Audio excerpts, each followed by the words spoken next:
Hi വാവേ കുഞ്ഞുവാവേ. Hello, എന്താ പേര്?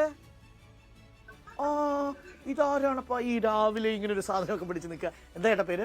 എന്റെ പേര് ടോമിച്ചൻ. മോന്റെ പേരോ? Marykutty. Marykutty. I love you Marykutty.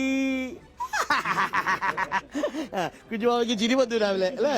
അതാ 2 പല്ലുകൾ കട്ടി ചിരിക്കുന്നുണ്ട് മോള്. ബുദ്ധിമുട്ടാണ് വെള്ളത്തിൽ? ബുദ്ധിമുട്ടാണ്. ഞങ്ങൾ 3 മാസമായിട്ട് ഇവിടെ ഇല്ലായിരുന്നു. 3 മാസമായിട്ട് എന്റെ കാലിന്റെ ചെറിയ ഓപ്പറേഷൻ ഉണ്ടായിരുന്നു. കാരണം ചമ്പക്കുളത്ത് ഒരു ബന്ധു വീട്ടിലായിരുന്നു.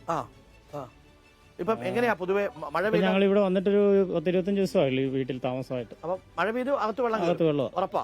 വെള്ളം ഒന്ന് പൊങ്ങിയാ മതി, ഈ പടി കടന്നാൽ വെള്ളം കയറും. അതെ അതെ. അവസ്ഥ. അപ്പൊ എന്ത് ചെയ്യും? പുറത്തേക്ക് പോകും? ഞങ്ങൾ എവിടെ ബന്ധു വീട്ടിൽ പോകും. ബന്ധു വീട്ടിലാ. മാന്നാർ. ഒരു വർഷത്തിൽ എത്ര നാളിങ്ങനെ ബന്ധു വീട്ടിൽ കഴിയും? ഏകദേശം ഞങ്ങള് മിക്കവാറും ഒക്കെ അവിടെയാക്കിയാ. മിക്കവാറും ബന്ധു വീടുകളിലാണ്. ഇവിടെ ഇതെല്ലാം പെരയെല്ലാം താന്നു. മഴ പെയ്യുമ്പോൾ ബന്ധു വീട്ടുകാർ പറയാ ഇപ്പൊ വരാറായി. വിളിക്കും അവര് വിളിക്കാം, അങ്ങോട്ട് വിളിക്കാം. അല്ലേ? കുട്ടനാട്. ഹലോ ബാബക്കുട്ടി. അപ്പോ അതാണ് അവസ്ഥ. സർക്കാരിനോടും പരാതിയൊക്കെ പറഞ്ഞിട്ടൊന്നും ഒരു കാര്യമില്ല. എങ്ങനെ ഇതിൽ നിന്ന് പരിഹാരം എന്താണ്? കുട്ടനാടൻ പാക്കേജ് വരിക, ഇതിന്റെയൊക്കെ ആഴം കൂട്ടുക അല്ലേ? അതല്ലാതെ വേറെ മാർഗമില്ല അല്ലേ? നിങ്ങളിങ്ങനെ എത്ര കുടുംബമുണ്ട്? ഇല്ലോ, ഇവിടെ കോളനിയിൽ ഒരു 50 വീടിന്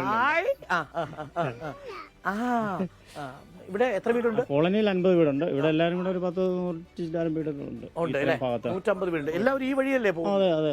ഈ വഴി മാത്രമേ ഉള്ളൂ. എല്ലാം ഇപ്പൊ ഒരാഴ്ചയായി ഇത് ഇട്ടിട്ട്. അതിന് മുമ്പ് നീന്തിയാ പോയിക്കൊണ്ടിരുന്നു. കുഞ്ഞുങ്ങൾ താഴെ പോവില്ലേ? ഇത് പോയിട്ടുണ്ട്. സൈക്കിള് പിള്ളേരും ഒക്കെ താഴെ പോകും. പോകാൻ പറ്റത്തില്ല. പിള്ളേരൊക്കെ പോകും. പിള്ളേരോട് പറഞ്ഞിട്ട് വല്ല കാര്യം.